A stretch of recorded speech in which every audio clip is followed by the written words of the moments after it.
আসসালামু আলাইকুম প্রিয় দর্শক, আপনারা সবাই কেমন আছেন? আজকে আমরা চলে যাচ্ছি মাছ ধরার জন্য পুকুরে।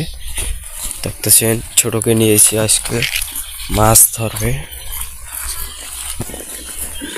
এখানে আরো অনেকবার মাছ ধরা হয়েছিল, তো একটু জায়গা রয়ে গেছে, তো সেখানে আবার তৃতীয়বারের জন্য মাছ ধরতে চলে আইছে। তো আমাদের ছোট এখানে মাছ ধরবে, দেখতেছেন। আর সাইডে আমি ম্যাচ নিয়েছি।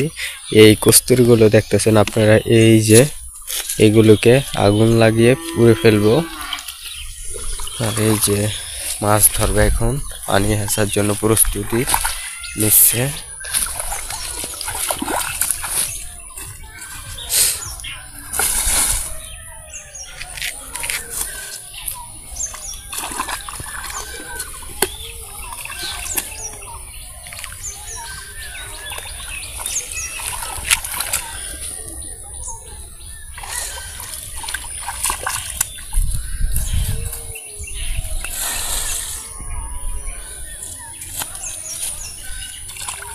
পানি তো আজ দিনও হুগাইব না,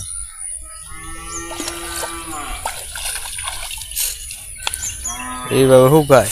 ওই জায়গায় খাড়ায় খাড়ায় এসছে, এইদিকে হালাই দি। হ্যাঁ, এইদিকে খাড়ায় খাড়ায় এসছে, এইদিকে হালাইলি।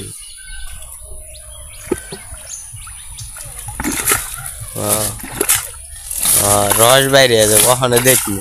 হাসান